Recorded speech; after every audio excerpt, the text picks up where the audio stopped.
अरे योग बल के आधार पर आप लोग सिर्फ कुमार नहीं हो, योगी कुमार हो, राजयोगी हो। इसलिए डबल पावर हो जाती है, क्योंकि मन से तन को शक्ति जाती है। तो हमको कहा आज कुमारों को भट्ठी का लक्ष्य बताओ। तो आप सब भट्ठी के लिए आए हैं, क्या लक्ष्य लेके आए हो? कुछ सोच के आए क्या करेंगे भट्ठी में?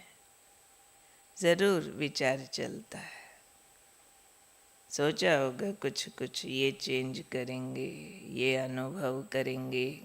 ऐसा सोचा, जिसने कुछ कुछ ऐसा सोचा, चाहे रैंडम हो, वो हाथ खड़ा करो। कच्चा पक्का ही सोचा हो? लगभग सोचा सभी ने, क्योंकि जहाँ जाते हैं उसके लक्ष्य पर ज़रूर विचार चलता है। पर अब हम उस लक्ष्य को ज़रा पक्का करेंगे।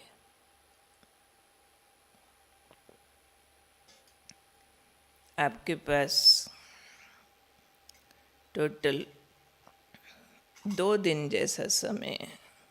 कहने को 3 दिन आते हैं, फ्राइडे सैटरडे संडे, परंतु फ्राइडे इवनिंग है, संडे सिर्फ मॉर्निंग आवर्स होना है। तो टोटल 2 डेज़ पीरियड है आपके पास। परंतु ये 2 दिन भी अगर आप ठीक पैक कर दो तो ये 2 दिन में भी 2 साल की कमाई जमा कर सकते। कभी कभी तो अनुभूति का एक क्षण सारा यू टर्न लाने वाला काम करता है, अगर दृढ़ता हो तो। पहला काम हम करेंगे इस भट्ठी में, दृढ़ता पूर्वक बाहर से सारे दरवाजे बंद करेंगे। कोई भी तपस्वी जब तपस्या करता है ना, तो उसकी तपस्या में ये ध्यान रखता है कोई मिले नहीं, दिखे नहीं, बोले नहीं। कोई गुफा ढूंढेगा, शहर से दूर जाएगा, लोगों से दूर जाएगा।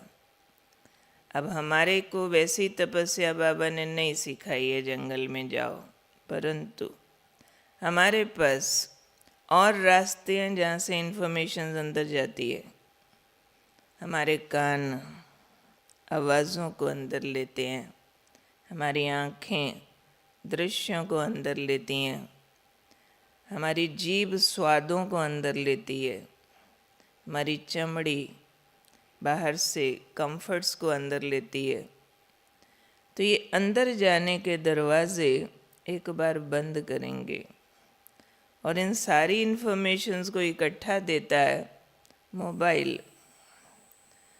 और मोबाइल बंद करेंगे। अगर ठीक भट्ठी का अनुभव करना है तो साइलेंट नहीं करेंगे, उसको ऑफ करेंगे। और अगर ऑफ करके भी राहुल भाई के पास जमा करा दो तो और ज़्यादा अच्छा। अगर सच में अच्छे अनुभव करने का लक्ष्य है तो ये जो एक मल्टीपल चैनल्स वाला साथी है ना, बहुत सारी इन्फॉर्मेशंस रोज़ अंदर डालता जाता है। और इन्फॉर्मेशन जब अंदर जाती है तो वो जैसे हाथी के कान में गई छोटी चींटी पूरा हाथी मार देती है, ऐसे एक इन्फॉर्मेशन पूरे जीवन का पेड़ बनाती है। बहुत लंबे चौड़े काम करती है, डिलीट नहीं होती है जल्दी से, बहुत मुश्किल है। इसलिए किस किस को लगता है कि हम ये वाले 2 दिन मोबाइल के बिना जी सकते हैं? किसने हाथ नहीं खड़ा किया? सोच के क्यों किया? हाँ, पहले वाले दोनों भाई सोचा क्यों? मुश्किल लग रहा था? हाँ, आपको मुश्किल लग रहा था? क्या गीत सुनने हैं उसमें? यहाँ बजेंगे। कमेंट्री सुननी है, यहाँ बजेगी। बाकी क्या करना है? इसको ऑफ करना। क्योंकि कुमारों से हम साधारण तपस्या की उम्मीद नहीं करते हैं, जैसे माताएं आम आती हैं गांव की, यहाँ वहाँ की आ गई, कुछ बोल रही हैं, कुछ खा पी रही है, घूम रही हैं, कुछ योग कर रही है, ठीक है। पर कुमार विशेष है, इसलिए आपको विशेष करना है। तो विशेष में पहला काम मोबाइल ऑफ। अगर किसका मोबाइल चालू है तो समझा जाएगा कि एक अच्छा लक्ष्य लेके भट्ठी करने नहीं आए हैं, चालू लक्ष्य है। यूं ही आ गए, चल घूमाते हैं, देखते हैं कैसा बना हुआ है रिट्रीट सेंटर, जैसे बाज़ार घूमने आए हैं। तपस्या मीन्स सारे कनेक्शन कट। दूसरा काम आप करेंगे, यहाँ से उठ के जब बाहर जाएंगे, भोजन पर जाएंगे, तो सिर्फ मुख का मौन नहीं, आँखों का भी मौन रख लेना, क्योंकि बहुत सारा आँखें बोलती है। हम एक दूसरे से आई कांटेक्ट करते हैं, जितने लोग मिलते हैं उनको ओम शांति बोलते हैं। भले आए हैं, आ चुके हैं, ओम भी हो गया, शांति भी हो गई। ओम शांति माना मैं आत्मा हूँ, शांत स्वरूप हूँ, बस। उसके बाद नो आई कांटेक्ट, यहाँ वहाँ भी नहीं देखो, जितना रास्ता देखना उतना देखो। इसलिए जैसे ही आई कांटेक्ट करोगे, कोई कुछ बोलेगा, आपका कान सुनेगा तो फिर रिस्पॉन्ड नहीं करो तो एटिकेट्स नहीं लगते, अच्छा नहीं लगता है, करना पड़ता है। इसलिए तपस्या का अच्छा अनुभव करना है तो अंतर्मुखी होना होगा। अंतर्मुखता के बिना हम तपस्या के अच्छे अनुभव नहीं कर सकते, और तपस्या के अच्छे अनुभव किए बिना कुमारों का ये पवित्र ब्राह्मण जीवन खतरे में होता है। कुमारों की ही एक ऐसी गिनती है अपने यज्ञ में, जो ज्ञान में भी बहुत चलते हैं, किंतु परंतु भी हो जाता है, बहुत भागते भी हैं, क्योंकि चौथे सब्जेक्ट को पहले पकड़ते हैं। चौथा सब्जेक्ट कौन सा? सबको मालूम है, अनुभवी है ना। और सेवा कुमारों को बहुत प्रिय होती है, और सेवा को कुमार प्रिय है, क्योंकि ज़्यादातर अपने यज्ञ की सेवाएं प्रोग्राम्स में ऐसी होती है जिसमें युवा शक्ति की ज़रूरत पड़ती है। और सेवा जब हम करते हैं ना, ये ईश्वरीय सेवा है, बहुत सुख मिलता है, महिमा मिलती है। सेवा से सारे को पता चलता है कि बहुत अच्छा है, बहुत अच्छा है। योग लगाया किसको दिख थोड़ा ही रहा आप अच्छे हो कि बुरे हो। सेवा में तो दिखता है, आपने सफाई अच्छी की, आपने हाँ जी अच्छा बोला, आपने ये वाला काम बहुत अच्छा किया, आपने ऑफिस का काम फटफट कर दिया, ये प्रिंट निकालो, ये कंप्यूटर का ये करो, वो करो, ताली भी बज जाती है, अच्छा भाषण करो। तो सेवा जल्दी पकड़ लेते हैं, ब्रेन भी ऐसा होता है ना शार्प। लेकिन अगर पहले 3 सब्जेक्ट पर ध्यान नहीं दिया, ओनली चौथा सब्जेक्ट पकड़ा, तो ओनली चौथे सब्जेक्ट में थोड़े टाइम के बाद बहुत सारी माया आती है, बहुत सारी माया, मान शान की माया, संस्कारों के टकराव की माया, और सबसे गंदी माया आती है नाम रूप की माया। तेरे मेरे का आकर्षण, किसी से दोस्ती, किसी से विरोध, ये सब चलने लगता है। इसलिए सबसे पहले चाहिए अच्छा योगी बनना, और अच्छा योगी बनने के लिए चाहिए अच्छा ज्ञानी बनना। मुरली के मास्टर बने, एक एक मुरली के पॉइंट पर कैसे जिया जाता है, कैसे मुरली को पिया जाता है, कैसे मुरली से प्रभु प्यार खींचा जाता है, कैसे मुरली का मस्ताना बना जाता है, उसमें पहले नंबर 1 बनना है। नहीं तो कोई भी सेवाओं में मुरली मिस करके सेवा करने में कुमार मास्टर होते हैं, फटफट रेडी है।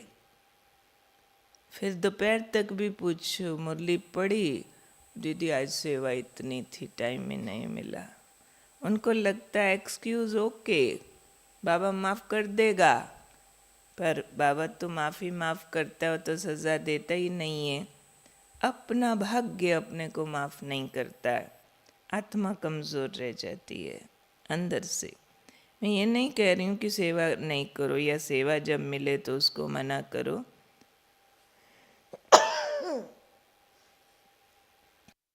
लेकिन जैसे दिए में तेल नहीं और उसको दिया सलाई दिखा दी, उसकी बत्ती को हमने आग लगा दी, उसमें तेल नहीं है, आग लगा दी, अब क्या होगा? तेल डाला नहीं, आग लगा दी, अब बत्ती राख बन गई, सदा के लिए रोशनी देने से गई। आपको आधा मिनट 1 मिनट तो लगेगा, रोशनी आ रही है, आ रही है, आ रही है, पर कितनी देर? सदा के लिए गई। ऐसे ही ये दिए में तेल चाहिए ज्ञान का, तब योग की लौ जगती है। नहीं तो योग में थोड़ा गीतों का मज़ा, थोड़ा कमेंट्री का मज़ा, थोड़ा वाह बाबा मीठे बाबा प्यारे बाबा, इसका भी मज़ा तो आता ही है। इतना सा मज़ा लिया, फिर नींद, सुस्ती, आलस या व्यर्थ संकल्प, बत्ती जल गई। यानी फिर संस्कार परिवर्तन होने के बजाय संस्कार टकराव वाला पार्ट शुरू हो जाता है। इसलिए अच्छा योगी बनने के लिए सिर्फ शब्द नहीं कहती हूँ अच्छा ज्ञानी बनो, लेकिन ज्ञान के स्वरूप बनो। अच्छे ज्ञानी ऐसे भी दिखते हैं कि बहुत सारे पॉइंट्स याद होते हैं उनको, बहुत बढ़िया पॉइंट एक्सप्लेन करके सुनाते हैं, वो अलग रूप है। लेकिन हर ज्ञान के पॉइंट का अनुभवी बनना, इसलिए हर मुरली से हमको आदत डालनी है 5-7 या 3-4 ऐसे पॉइंट जो हृदय स्पर्शी हों, जिसमें बाबा की बात ने मेरे दिल को छू लिया हो, मुझे लगे ये तो मेरे मतलब की बात है, मुझे उस पॉइंट से बाबा का प्यार फील हो रहा हो, उस पॉइंट में मुझे सतयुगी भासना आई हो, उस पॉइंट में मुझे परम धाम का दृश्य बहुत बढ़िया बना हो, उस पॉइंट में मुझे ड्रामा की बात समझ आ गई हो। ऐसे 4-5 पॉइंट लिख लो अंडरलाइन करके, दिन में 15-20 बार दोहराओ। हाँ, ड्रामा एक्यूरेट है भाई, वो वाली बात थी ना, ऐसे फालतू उलझ रहे, एक्यूरेट है। आज बाबा ने बोला ना, ड्रामा में गलती नहीं निकालनी है, ड्रामा की गलती माना भगवान की गलती नहीं, मुझे नहीं सोचना है ये ठीक नहीं वो ठीक नहीं, ड्रामा एक्यूरेट। ऐसे जियो मुरली को, पियो एक एक बात में, फिर बैठेंगे ना योग में, तो योग है देह से न्यारा होने का सब्जेक्ट, देह को भूलने का सब्जेक्ट। तब देह को भूल पाएंगे अगर दिनचर्या में ज्ञान को प्रयोग किया है तो। प्रयोग किया है माना दिया तेल से भरा है। अगर दिन भर में कारोबार की बातें हैं, दिन भर में मोबाइल के दर्शन है, दिन भर में तेरी मेरी इसकी उसकी कहानियाँ हैं, और बैठे योग में देह नहीं भूलती है, उसके बाद वाला तो फिर योग ही नहीं होता है। भूलना चाहिए मैं फलाना हूँ, ज्योति हूँ, चेक करना चाहिए, देह भूल गई, इसका नाम रूप, इसका मेल फीमेल, इसका जाति भाषा धर्म, वहाँ से हमारा योग शुरू होता है। तो इस भट्ठी में लक्ष्य रखो, ज्ञान में जीना है 2 दिन, योग में देह भूलनी है, ऐसा अलर्ट होकर के बैठना है। और फिर एक ना एक संस्कार भस्म करके जाना है। कैसे भस्म होगा? हर संस्कार को कैसे उसको स्टडी करना बताती हूँ। हर संस्कार को एक रिप्लेसमेंट चाहिए होती है। हर एक को बात करके अपना संस्कार मालूम होता है कि मेरे में ना थोड़ा जोश और क्रोध का संस्कार है। किसी को मालूम होता है जी मेरे में ना आलस का संस्कार है, अभी जाता नहीं है मेरा आलस, कुछ भी करूं। किसको मालूम होता है मेरे में ना थोड़ा लोभ का संस्कार है, खाने की अच्छी चीज़ दिखे ना राई नहीं जाता, ज़्यादा खाई जाती है, मालूम है। अब उस मालूम को क्या करना है? सिर्फ बाबा को कहो बाबा बदल दो ना, बाबा आज के बाद आलस नहीं करूँगा ना, बाबा आज के बाद ऐसे ये वाली चीज़ें नहीं खाऊंगा ना, नहीं बदलता है। बोल के देख लो ऐसा बार बार, या बाबा को भी एप्लीकेशन डाल डाल के देख लो, बाबा ठीक करा दो ना मेरा ये वाला संस्कार, नहीं होता है ठीक, है कि नहीं ऐसा अनुभव? ऐसे वाली एप्लीकेशंस अगर चलती होती तो एप्लीकेशंस तो हम भक्ति मार्ग में भी डाल रहे थे। हे भगवान जी कृपा करो, ये वाला काम कर दो, ये वाली बात ठीक कर दो, बहू ठीक कर दो, बेटा ठीक कर दो, फिर वैसे का वैसे ही रहता था सारा कुछ। अब भगवान जी को काम लगाना योग नहीं होता है, लेकिन योग मीन्स रिप्लेसमेंट। किस चीज़ की? एनर्जी की।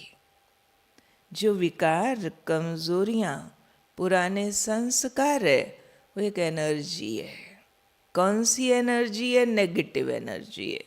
कहाँ से आती है? देह अभिमान से आती है। और योग हमें क्या देता है? रियल वाला योग वो हमें पॉजिटिव एनर्जी देता है। पॉजिटिव एनर्जी कहाँ से आती है? सोल कॉन्शियसनेस से और बाबा के मिलन की फीलिंग से वो पॉजिटिव एनर्जी आती है। अगर ठीक सोल कॉन्शियस होते हैं ना, तो आत्मा के अंदर 7 एनर्जीज है, वो सारी प्रवोक हो जाती है, भड़क जाती है। आत्मा के अंदर है गहन शांति, पवित्रता, शक्ति, प्रेम, शुद्ध प्रेम, सुख, रियल हैप्पीनेस, आनंद, अल्टीमेट हैप्पीनेस, ज्ञान, राइट अंडरस्टैंडिंग। तो ठीक कोई सोल कॉन्शियस होगा ना, ये 7 एनर्जीज ऐसे भड़क के बाहर आएंगी।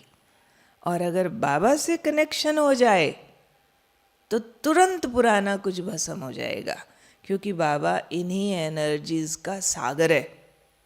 शांति सागर, सुख सागर, प्यार का सागर। समझो कोई से नफरत है, मैं कहूँ नफरत ना करूँ, आज के बाद मैंने उससे प्यार से बोलना है, ऐसे वैसे, बाबा नहीं मैं उससे माफ़ी मांग लूँगा, फिर आ जाती।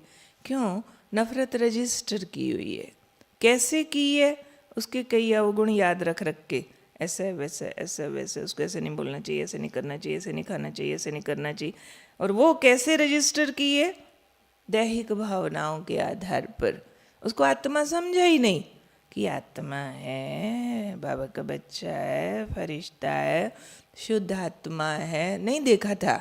तो अब जैसे ही अपनी आत्मा का अनुभव करेंगे ना, मैं आत्मा हूँ, प्रेम स्वरूप हूँ, ठीक अगर फील कर लिया टिक्के 1 घंटा, अब वो व्यक्ति सामने आएगा ना, मैं आत्मा प्रेम स्वरूप की फीलिंग मुझे फील कराएगी, ये भी आत्मा है, शुद्ध है, मेरा भाई है, बहुत अच्छा है।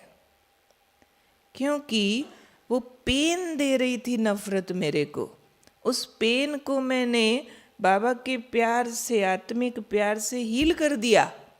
अगर पहले अंदर नफरत की पेन थी, उसको देखते ही नफरत का अटैक होता है, और उस पेन को मैंने हील किया। जैसे समझो यहाँ मुझे चोट लगी, बड़ा भारी जख्म आ गया, और इस चोट पे अगर हवा भी लगेगी ना, मैं कहूँगी आई, वो क्या हुआ, किसी ने मारा तो है नहीं, आई क्यों बोलती है? ऑलरेडी पेन है, जख्म है। हवा ने तो इतना सा छुआ था, बस सारी पेन भड़क गई। यहाँ से ज़रा सा टच हुआ, सारा दर्द वापस आ गया। इस बेचारे ने तो कुछ नहीं किया, ये तो नरम सा है।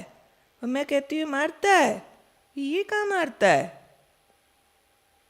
इसका दर्द इसी को मार रहा है, जो पहले से अंदर जमा है ना, वो इसी को मार रहा है।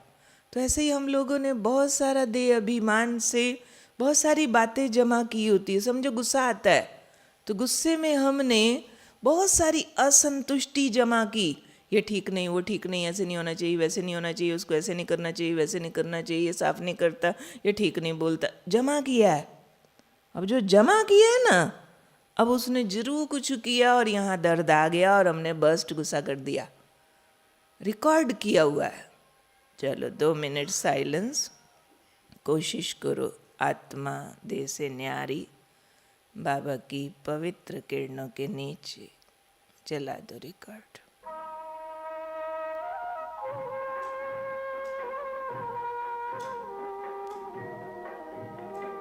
योगी बनो, ज्ञानी बनो, योगी जीवन है प्यारा। योगी बनो, ज्ञानी बनो, योगी जीवन है प्यारा। काम क्रोध मद लोभ मोह वश आज है सब मोहताज। योग लगा कर पाप मिटा ले, स्वर्ग सजा ले तू आज। काम क्रोध मद लोभ मोह वश आज है सब मोहताज। योग लगा कर पाप मिटा ले, स्वर्ग सजा ले तू आज। जन्म जन्म की प्यास बुझा ले, पावन बन कर आज। योगी बनो, ज्ञानी बनो, योगी जीवन है प्यारा।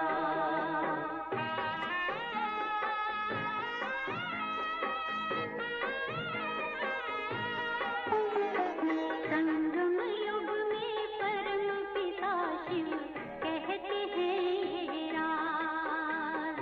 तू है एक अविनाशी आत्मा, सुन लो मेरी आवाज। संगम युग में परम पिता शिव कहते हैं राज। तू है एक अविनाशी आत्मा, सुन लो मेरी आवाज। सुख शांति और पावनता से झोले भर लो आज। योगी बनो, ज्ञानी बनो, योगी जीवन है प्यारा।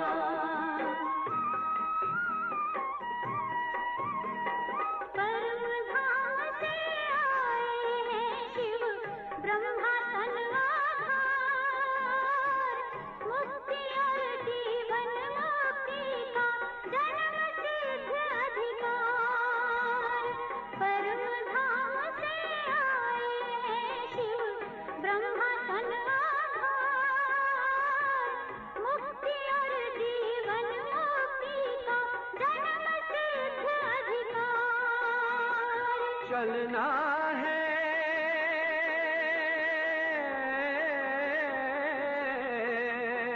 चलना है घर वापस अब तो, यही ज्ञान का सार। योगी बनो, ज्ञानी बनो, योगी जीवन है प्यारा।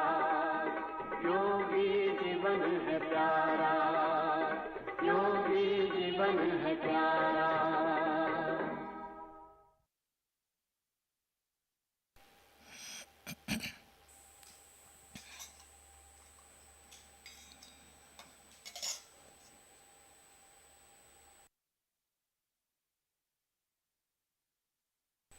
तो हम सभी क्या करेंगे, अपना संस्कार सिलेक्ट करेंगे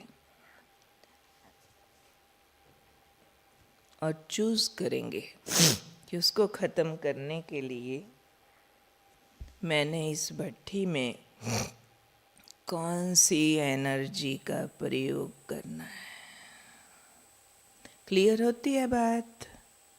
अपना अपना संस्कार चूज करके उसकी रिप्लेसमेंट सेलेक्ट करेंगे कि अगर मेरे अंदर ईर्ष्या है तो उसके लिए कौन सी एनर्जी चाहिए, मेरे अंदर क्रोध है तो उसके लिए कौन सी एनर्जी चाहिए, मेरे अंदर अगर आलस है तो उसके लिए कौन सी एनर्जी चाहिए, मेरे अंदर अगर नाम रूप की बीमारी है तो उसके लिए कौन सी चाहिए।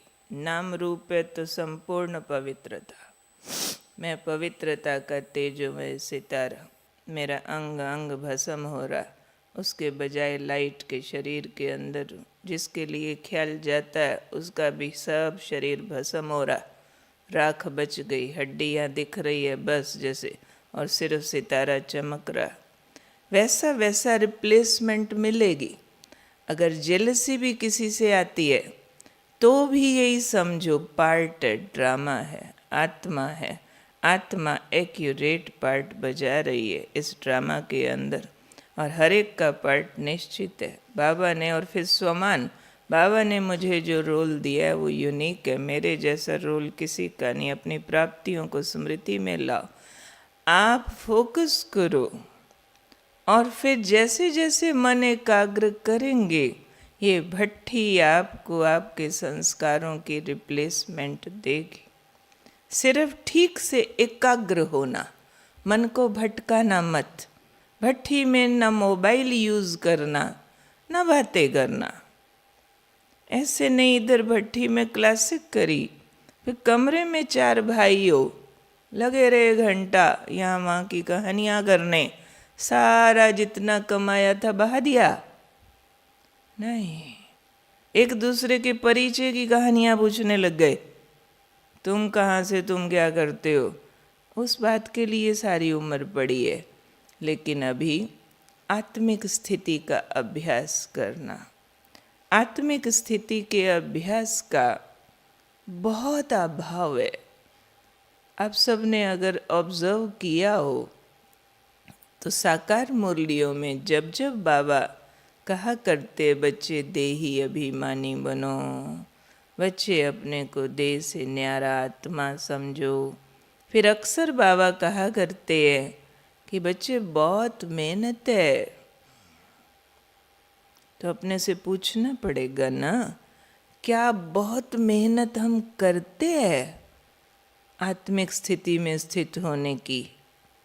करते हैं, करते हैं। ब्रह्मा बाबा की मेहनत शुरू के वर्षों की लिख लिख के डायरिया भर दी। मैं शुद्ध आत्मा हूँ, जसोदा आत्मा है, नारायण लिख लिख के डायरियाँ भर दी। ईयर्स हमने कितने टाइम इस पे लगाए हैं देह से न्यारा होने की अवस्था पर।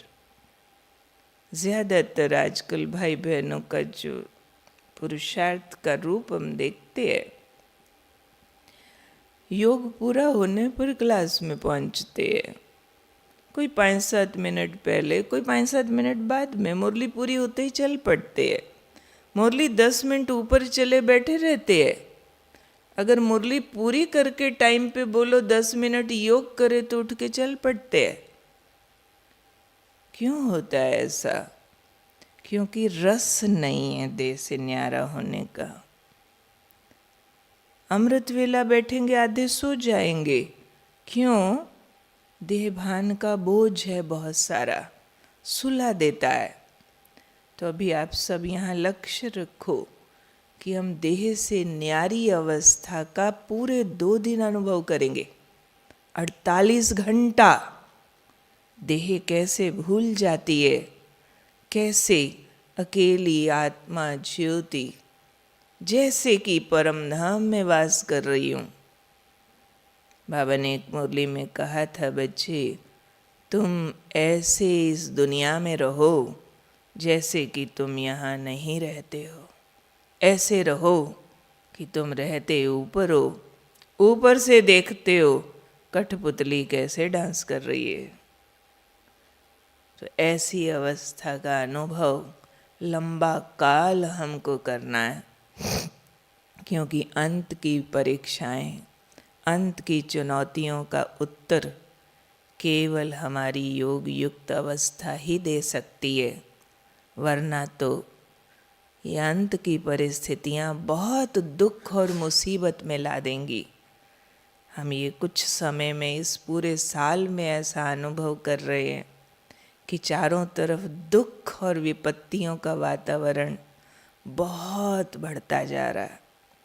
हर एक कोई, बहुत सारे ब्राह्मण भी इस तरह की मुश्किलों के जंजाल में उलझते चले जा रहे हैं जिसका कोई उत्तर उनके पास नहीं है।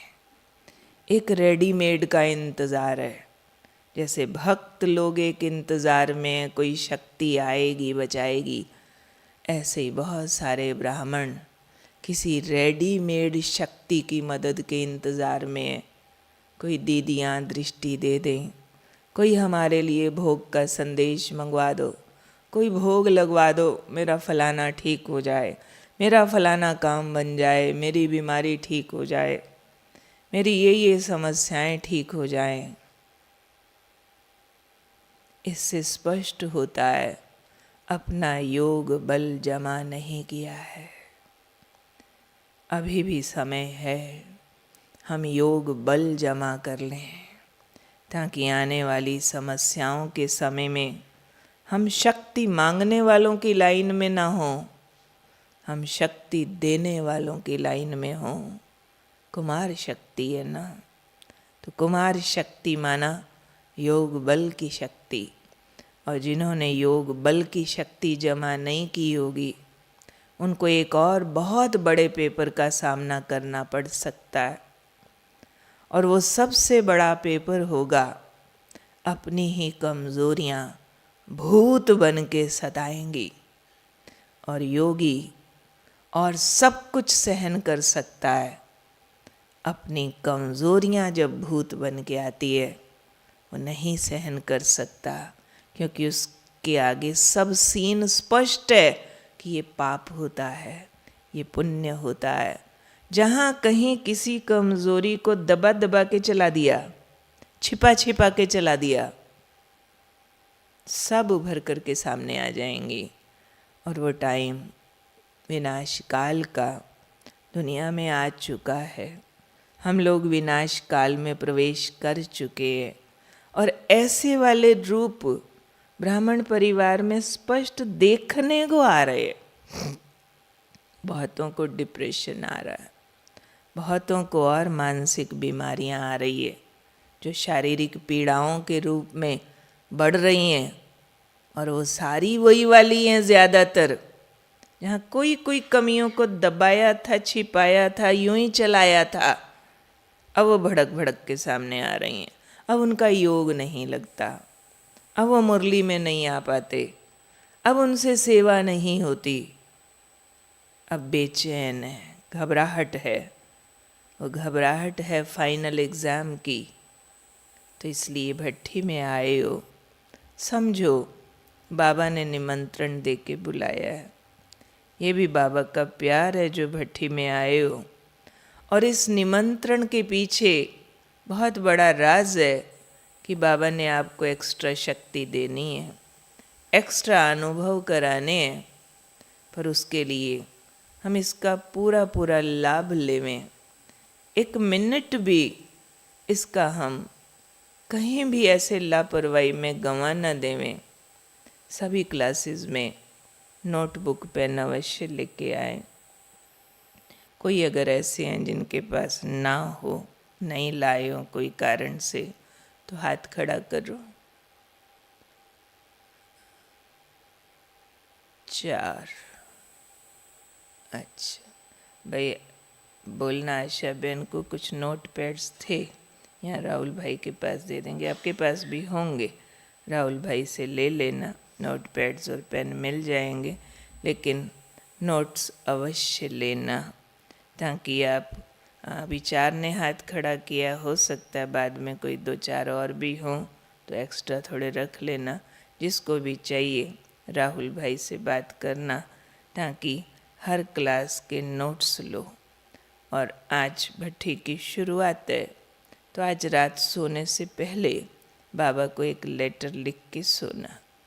बाबा भट्ठी में आने का, मुझे बुलाने का आपका बहुत बहुत धन्यवाद। और भट्ठी के लिए मेरा ये लक्ष्य है, बाबा हिम्मत मेरी, मदद आपकी। मैंने ये अनुभव करना है ज़रूर, और इस संस्कार को समाप्त करना है ज़रूर। उसके लिए मेहनत करनी होगी। कोई भी संस्कार को समाप्त करने के लिए प्रतिज्ञा काम करती है। दृढ़ संकल्प लेते हैं ना, प्रतिज्ञा। परंतु बहुतों का ये अनुभव है कि आज हम प्रतिज्ञा करते हैं, थोड़े दिनों में ढीली हो जाती है।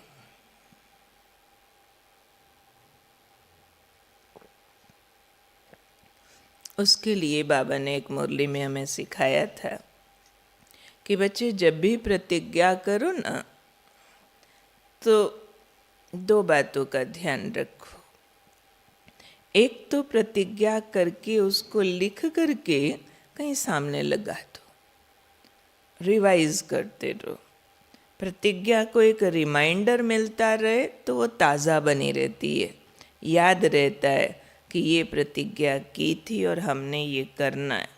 दूसरा, जब भी प्रतिज्ञा करो तो एक शब्द याद रखो, परीक्षा।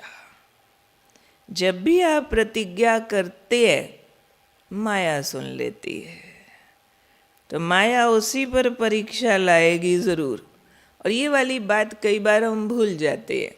हम समझते हैं कि मैंने प्रतिज्ञा कर ली ना, तो सब कुछ रेडीमेड मिलेगा।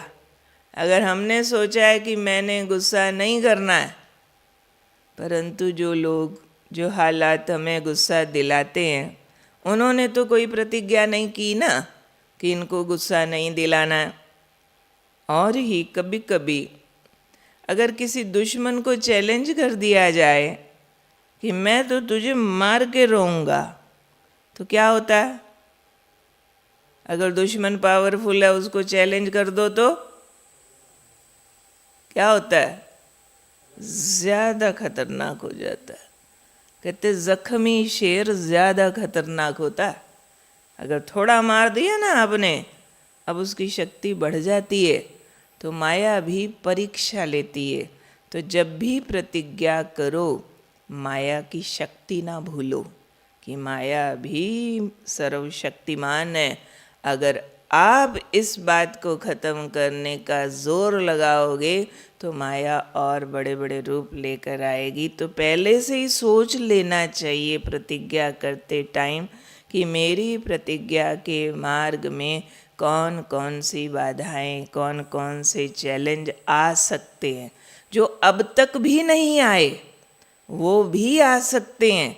उन सब को विजुअलाइज करके फिर जब जब ये बातें आएंगी, तब तब मैंने कौन सा ज्ञान का पॉइंट यूज़ करना है, कौन सा योग का अभ्यास करना है, किस विधि से बाबा को यूज़ करना है, किस विधि से मैंने बड़ों की निमित्त की मदद लेनी है, किस प्रकार से मैंने धारणाओं का बल यूज़ करना, सारा लिखो। सिर्फ इतना नहीं लिख देना चाहिए बाबा ऐसे गुस्सा छोड़ा, कल फिर आ जाएगा। नहीं, उतना लिखने से नहीं होता है। प्रतिज्ञा के साथ क्या क्या परीक्षा आ सकती है उसको भी लिखना होता है। ये कहावत है, कहा जाता है कि अगर आप कहीं युद्ध के लिए जा रहे हो, आप अपनी सारी शक्तियों को जानते हो कि आपके पास ये हथियार, इस प्रकार की प्रैक्टिस, इस प्रकार की ट्रेनिंग, इस प्रकार की शक्ति है। अपनी सारी शक्तियों को जानते हो, दुश्मन की शक्तियों को नहीं जानते हो, तो आपकी हार निश्चित है। और अगर आप दुश्मन की सारी शक्तियां जानते हो, अपनी नहीं जानते हो, तो भी आपको कोई जिता नहीं सकता। और अगर आप ना अपनी शक्तियां जानते हो, ना दुश्मन की शक्तियां जानते हो, तो फिर तो युद्ध का सवाल ही नहीं है, आप हारे ही पड़े हो। तो जीत के लिए अपनी शक्तियों का भी पता होना चाहिए, प्लस माइनस दोनों। मेरी क्या कमजोरी है, मेरी क्या शक्ति है। और दुश्मन यानी माया, माया कौन कौन सी चाल चल सकती है, किस किस रूप से आ सकती है, पहले से अंदाज लगाओ। हैरान ना हो जाओ, हमने सोचा ही नहीं था, ऐसे भी होगा क्या, वैसे भी हो सकता है क्या, सब कुछ हो सकता है। बाबा ने इसीलिए मुरलियों में सब स्पष्टीकरण दिए हुए, कल की मुरली में भी कहा, आज भी कहा।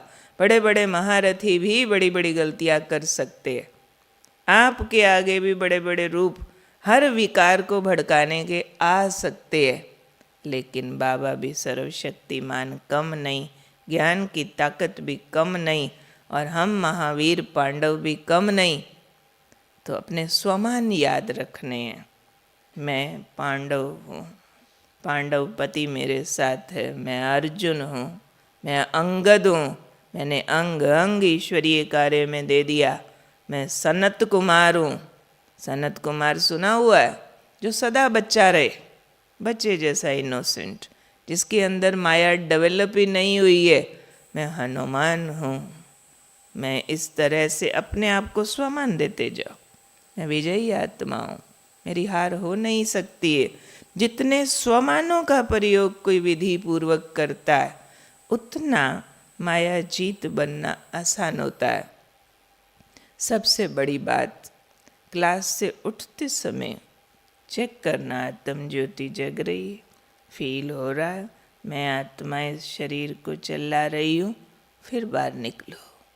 सारा ध्यान, सारा टाइम आत्म ज्योति पर लगातार लगे।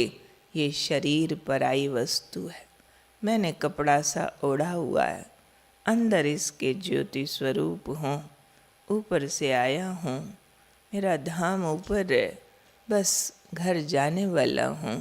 ये धुन अंदर लग जाए तो ऐसा इससे तपस्या का तेज निकले इस भट्टी से, जो चारों तरफ पूरे भारत में इसका सेक पहुंच जाए। क्या समझते हो? ऐसा तेज निकालेंगे इस भट्टी का? ऐसा करेंगे? मोबाइल कौन कौन बंद करेंगे, कौन कौन नहीं करेंगे? वैसे तो जमा करा देने चाहिए। मौन कौन कौन रखेंगे, कौन कौन नहीं रखेंगे? ऐसे तो नहीं अभी बात जाके बोलते नजर आओ, हाथ तो उठा दिया, नहीं, सिंसियर है सभी, तपस्या के लिए आए हैं, तो हम बिल्कुल एकाग्र तपस्वी होकर रहेंगे। आज अभी 6 से 7 बजे तक योग रहेगा। नेहा बहन जी आए हैं चंडीगढ़ से, विशेष कमेंट्री से योग कराएंगे। तो आप सभी ये लक्ष्य रखना कि ये पूरा 1 घंटा 1 मिनट भी ध्यान यहाँ न जाए।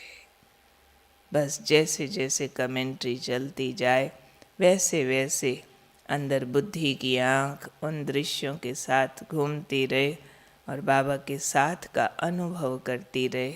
अभी हम 2-3 मिनट साइलेंस में बैठेंगे, और ऐसा बैठेंगे जो वतन में जाकर बाबा के सामने अपने भट्टी का लक्ष्य शेयर करेंगे बाबा के साथ। चुस्त होके बैठ जाते, अलर्ट,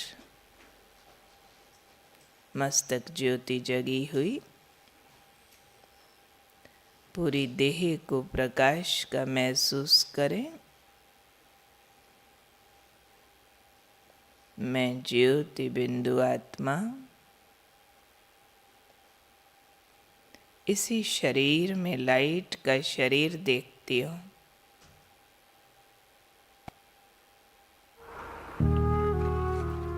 और इस लाइट के शरीर में अपने को सूक्ष्म वतन में बाबा के सामने देखती हूँ।